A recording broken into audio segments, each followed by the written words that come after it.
Fala galera, tudo tranquilo? Bom pessoal, a gente vai continuar estudando circuito elétrico e agora eu quero mostrar para vocês como é que funciona uma situação bem particular dos circuitos elétricos, que é o curto-circuito. Pessoal, primeira coisa, a gente tem que ter em mente que nem sempre um curto-circuito é aquilo que gera explosão. A explosão ela ocorre quando você produz um curto-circuito diretamente nos pontos dos terminais aí do gerador. Aí você pode produzir uma explosão se esse gerador for forte o suficiente. Mas na prática, um curto-circuito ele é um trecho do circuito em que a resistência elétrica é desprezível. Então eu tenho um circuito e eu posso pegar quaisquer pontos desse circuito e se entre esses dois pontos eu tiver uma resistência elétrica desprezível, a gente diz que esses dois pontos estão em curto-circuito. O que isso produz, né? O que isso gera de resultado? O resultado é que se você não tem resistência elétrica nesse caminho, você não vai ter como dissipar energia.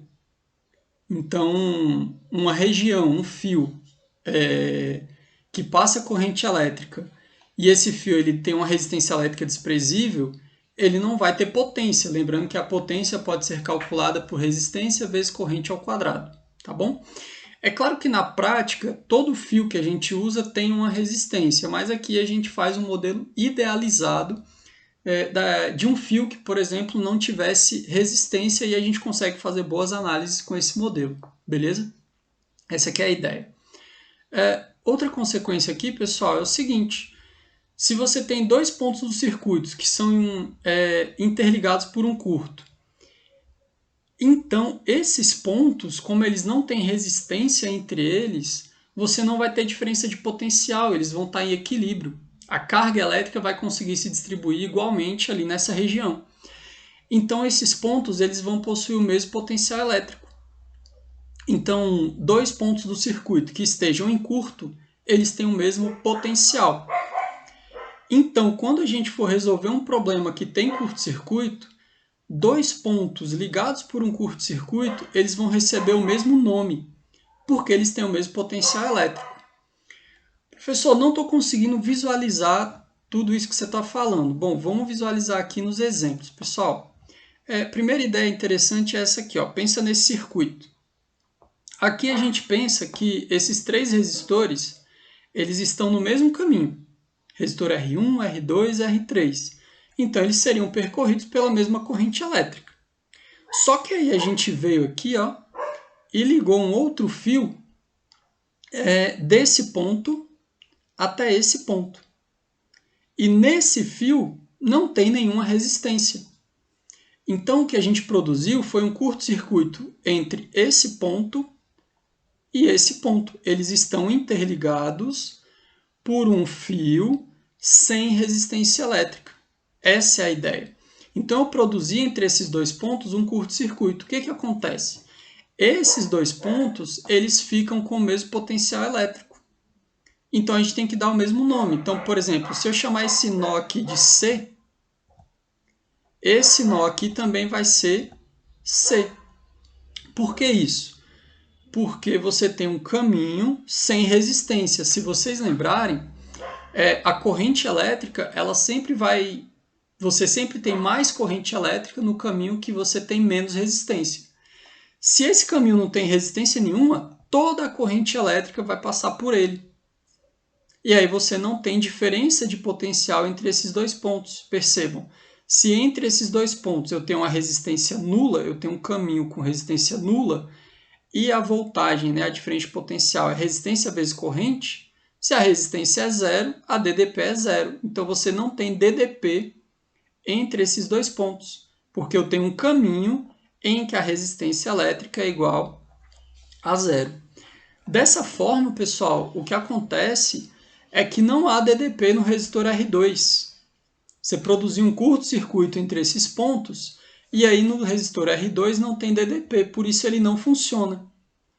Então, nesse circuito aqui, olha que interessante, os resistores R1 e R3 eles vão funcionar, só que o resistor R2 ele não vai funcionar porque ele não está submetido a uma diferença de potencial. o potencial desse ponto e desse ponto são iguais porque eles estão em curto-circuito. Essa é a ideia de um curto-circuito. É produzir regiões do circuito que possuem o mesmo potencial. Então, o resistor R2, nesse caso, ele não funciona, pois ele não estará submetido a nenhuma DDP. Essa aqui é a ideia. Para isso ficar mais claro, eu vou resolver aqui 3 exemplos que envolvem curto-circuito, para vocês verem como que a gente aplica essa ideia. Olha só. O primeiro exemplo diz o seguinte: considerando um chuveiro composto por 2 resistores em molas, né? Aqueles resistorzinhos enroladinhos que eu mostrei para vocês lá na aula de resistores, de resistência R igual a 40 ohms. Então, cada resistor tem 40 ohms. Ele quer saber a potência dissipada no circuito quando a chave está na posição verão e quando a chave está na posição inverno, considerando que a gente ligou esse chuveiro numa tomada de 220 volts. E o circuito que ele idealizou é esse aqui.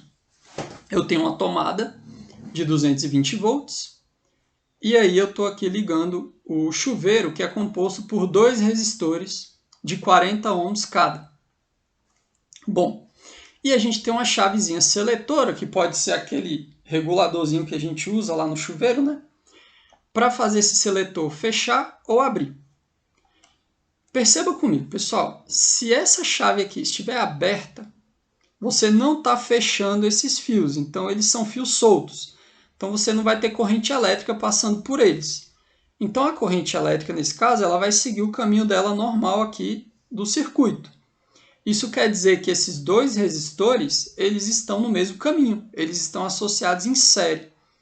Então, com a chave aberta, nós temos uma resistência equivalente total de 80 ohms. Lembrando, pessoal, na associação em série, os resistores, a resistência equivalente é dada pela soma das resistências, né? Então, nesse caso, eles dois vão ficar em série, porque essa chave aqui está aberta, então esses 2 pedaços de fio não fazem parte do circuito. E aí a gente tem 80 ohms de resistência equivalente, porque eles estão em série. Então, a gente pode calcular a potência lá pelaquela formulinha que eu mostrei para vocês lá, quando eu mostrei o conjunto de fórmulas da eletrodinâmica para vocês. Potência pode ser calculada por voltagem ao quadrado sobre a resistência equivalente. A voltagem que a gente está ligando esse chuveiro é de 220 volts, então vai ficar 220 ao quadrado sobre a resistência equivalente, que é 80, a soma, né? E isso dá 605 watts. Só pegar aqui, elevar ao quadrado e dividir por 80, dá 605 watts. Então, o chuveiro, com a chavezinha aberta, ele desenvolve uma potência de 605 watts. Agora, pessoal, se a gente fecha essa chave, então, se eu trago esse seletor para cá, fechando a chave, eu crio aqui um caminho sem resistência. Se eu crio aqui um caminho sem resistência, esse ponto e esse ponto possuem o mesmo potencial. Isso quer dizer que esse resistor aqui está entre 2 pontos que estão em curto-circuito, então não tem DDP atuando nesse resistor. Dessa forma, ele não funciona. E o único resistor que está funcionando agora no chuveiro é o primeiro resistor de 40 ohms. Então, a resistência equivalente agora é 40. Ele está sozinho. Esse cara não funciona porque ele está entre 2 pontos que estão em curto-circuito. Dessa forma, a nova potência, né, com a chave fechada, é a voltagem ao quadrado dividido pela resistência equivalente. Isso vai dar 220 ao quadrado dividido por 40, que dá 1.210 watts. Então, quando a chave está fechada, nós temos uma potência maior. Isso quer dizer que o chuveiro está esquentando mais a água. Então, olha que interessante. Com a chave fechada, você tem uma resistência menor. Isso aumenta a potência do chuveiro e faz com que ele esquente mais. Então, essa posição da chave corresponde à posição inverno. Lembrando, né, gente? No inverno, como está frio, a gente quer esquentar mais a água. Então, isso aqui corresponde à posição inverno e essa aqui é a posição verão. Então, quando esquenta mais, a potência é maior, é posição inverno do chuveiro. Quando esquenta menos, potência menor, é a posição verão do chuveiro, quando ele precisa esquentar menos a água. E a ideia é você produzir um curto em um pedaço do seu resistor, fazendo com que a resistência mude, mudando a potência, ou seja, mudando o aquecimento da água. Então, essa é uma aplicação direta de curto-circuito. Beleza? Vou resolver mais um exemplo. O próximo exemplo é esse circuito aqui, e eu tenho como objetivo encontrar a resistência equivalente desse circuito. A princípio, se não tivessem esses dois fios aqui, ó, todo mundo estaria em série, era só somar. Mas não é o que acontece, porque nós temos aqui fios ligando pontos sem resistência. Então, a gente está produzindo alguns curtos-circuitos aqui, né? Bom, o que a gente tem que fazer é nomear todos esses pontos do circuito em que a gente está tendo os curtos-circuitos aqui. E aí, pontos que estejam em curto-circuito, eles vão receber o mesmo nome, porque eles têm o mesmo potencial. Então, olha só. Esse nó aqui, ele está ligado direto no A, então ele é o potencial A. E ele está ligado aqui diretamente com o fio sem resistência, então a gente tem um curto aqui, ó. Então esse nó aqui também é o potencial A. Se eu chamar esse aqui de potencial C, porque entre ele e o A tem uma resistência, né? Ele está ligado diretamente aqui sem resistência até esse ponto. Então esse nó aqui também é o C. Então, a gente nomeou todos os nós. E aí, o que a gente faz? A gente vai pegar e colocar todos os potenciais em linha, alinhados, só que cada um vai aparecer apenas uma vez. Então, perceba, aqui ó, eu tenho potencial A aqui, aqui e aqui. O A está aparecendo 3 vezes. O C está aparecendo 2 vezes. O que a gente vai fazer é juntar os potenciais em um ponto só. Então, potenciais iguais vão ficar todos no mesmo ponto. Então, a gente vai colocar da seguinte maneira. Pessoal, é importante. Os potenciais extremos devem ser mantidos, tá? Quais são os nossos potenciais extremos? É o potencial A e o potencial B. Então, o que a gente vai fazer é o seguinte. Eu vou colocar o A e o B nos extremos. E no meio eu vou colocar meu potencial intermediário, que no caso é o C aqui, que é o que apareceu a mais. Coloquei aqui. E agora a gente vai ver quantos caminhos tem entre os potenciais. Então, olha só que interessante. Entre o potencial A e C, eu tenho 3 caminhos. Ó. Eu tenho esse caminho com resistor de 50 ohms, vai do A para o C. Eu tenho esse caminho voltando aqui, ó, também do A para o C, também com um caminho de 50 ohms. E eu tenho esse caminho do A para o C aqui com a resistência de 100 ohms. Então, todos esses 3 resistores estão ligados numa diferença de potencial entre os pontos A e C. Então, entre os pontos A e C, eu tenho 3 caminhos. Em um caminho, eu tenho uma resistência de 50 ohms. No outro caminho, eu também tenho uma resistência de 50 ohms. E no outro caminho, eu tenho uma resistência de 100 ohms. Agora, entre os pontos C e B, a gente tem apenas um caminho. Então, entre o C e o B, eu vou manter um caminho com um resistor de 25 ohms. Então, esse circuito esquisito aqui, ó, ele é equivalente a esse circuito aqui mais bem estruturado, que é mais fácil de enxergar o que está acontecendo. Aqui, agora, a gente enxerga claramente que cada um desses resistores está em um caminho diferente, logo, eles estão associados em paralelo. E a gente sabe calcular a resistência equivalente de uma associação em paralelo como essa. 1 sobre a resistência equivalente, que eu estou chamando de 1, que é só desse pedaço, né? É igual a 1 sobre R1, mais 1 sobre R2, mais 1 sobre R3. Lembra que isso aqui é a equação geral da resistência equivalente de uma associação em paralelo. Quando a associação é em paralelo, é assim que a gente calcula a resistência equivalente de forma geral. Existem lá os casos particulares, mas a forma geral é essa aqui. Bom, substituindo os valores, vai ficar 1 sobre 50, mais 1 sobre 50, mais 1 sobre 100. A gente tira o MMC, que é 100, e aí vem, né? 100 dividido por 50 dá 2, multiplicado por 1 dá 2. Coloca aqui. 100 dividido por 50 dá 2, multiplicado por 1 dá 2. Coloca aqui. 100 dividido por 100 dá 1, multiplicado por 1 dá 1. Coloca bem aqui. 2 mais 2 mais 1 dá 5. Então, 1 sobre a resistência equivalente é 5 sobre 100. Pessoal, inverte dos dois lados, a resistência equivalente desse pedaço do circuito vai ser 100 dividido por 5, que dá 20 ohms.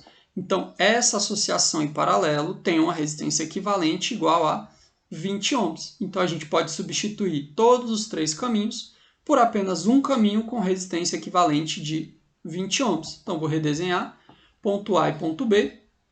E o ponto C. Agora, entre os pontos A e C, eu calculei uma resistência equivalente de 20 ohms. Então está aqui.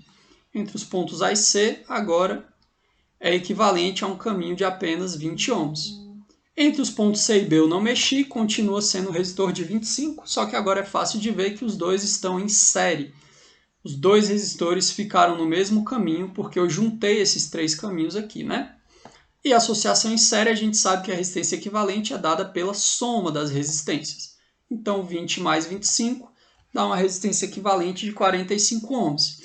Então, isso aqui, pessoal, é um primeiro exemplo que mostra como que a gente pode encontrar a resistência equivalente de circuitos um pouco mais complicados. E aí, sabendo a resistência equivalente, a gente consegue achar as outras coisas, a potência dissipada, a corrente elétrica em cada resistor e assim por diante, como a gente já estudou nas aulas anteriores, beleza? Eu vou fazer mais um exemplinho para a gente fixar essa ideia. Olha só, tem esse circuito esquisito aí. De novo, eu quero a resistência equivalente entre os pontos A e B. Então, eles são meus extremos, né? Quando eu for redesenhar, eles serão meus extremos. E a gente tem que dar nome para os nós aqui, né? Aqui é o próprio A mesmo. E aqui eu tenho um outro potencial C, eu tenho um nó aqui, né? E o que a gente enxerga? Ó, eu tenho um fio aqui, ó, que está conectado diretamente a esse ponto. Então, esse nó aqui também é C. Se eles estão conectados por um fio sem resistência, eles estão em curto, possuem o mesmo potencial, a gente dá o mesmo nome. E esse cara aqui também está ligado com um fio direto, potencial C também, estão em curto-circuito. E de cara, o que a gente enxerga, pessoal? Olha só que interessante. Esse resistor, ele está entre dois pontos com o mesmo nome. Quer dizer que não há diferença de potencial atuando nesse cara, ele está entre pontos em curto-circuito. Quer dizer que esse resistor não funciona. Então, quando a gente for redesenhar, esse cara aqui não vai nem aparecer no meu redesenho, porque ele não está funcionando. Ele está entre pontos que estão em curto-circuito, beleza? Igual lá no chuveiro, por exemplo. Agora que a gente deu nome para todo mundo, a gente pode redesenhar esse circuito. De novo, coloco os pontos extremos A e B e no meio põe o ponto intermediário C. E agora a gente coloca os caminhos que a gente enxerga. Ó. Entre o A e o C eu enxergo aqui um caminho e entre o A e o C eu tenho aqui outro caminho. Cada caminho com a resistência de 20 ohms. Então, um caminho, outro caminho, dois caminhos do A para o C, e cada um tem uma resistência de 20 ohms. Pessoal, do C para o B eu também tenho dois caminhos, daqui para cá e daqui para cá, cada caminho com a resistência elétrica de 10 ohms. E aqui tem um caso particular, ó. Esse resistor aqui, ele está num caminho que vai do A direto para o B. Então eu também tenho um caminho, tem um fio aqui ligando do A diretamente para o B. Agora a gente põe as resistências, né? Do A para o C eu tenho dois caminhos com 20 ohms, então aqui é 20, aqui é 20. Do C para o B, dois caminhos com 10 ohms cada, 10 e 10.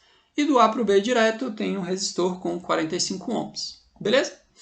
E agora a gente consegue enxergar o que está acontecendo.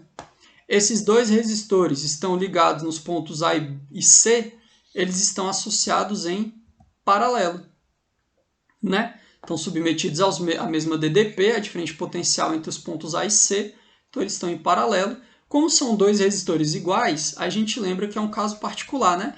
Quando são iguais, a resistência equivalente pode ser dada pela resistência de um deles, dividido pelo número de resistores, que no caso são dois, então esses caras aqui têm uma resistência equivalente de 10 ohms. Aqui mesma coisa, são dois iguais, associados em paralelo. A resistência equivalente vai ser a resistência de um deles dividido pelo número de resistores iguais associados em paralelo. 10 dividido por 2, que dá 5 ohms. Então, pessoal, a gente já pode redesenhar, né? Esses dois eu juntei em um equivalente de 10 ohms. Esses dois eu juntei em um equivalente de 5 ohms. Então, nosso circuito fica assim. Entre os pontos A e C, eu tenho uma resistência equivalente de 10 ohms, que a gente calculou. Entre os pontos C e B, eu tenho uma resistência equivalente de 5 ohms. E eu tenho um caminho direto do A para o B, que eu não mexi, com 45 ohms. E, novamente, a gente enxerga que esse resistor de 10 e esse resistor de 5 estão associados em série. A resistência equivalente de uma associação em série é a soma, então eu posso trocar esses dois de 10 e 5 em série por apenas um resistor de 15 ohms.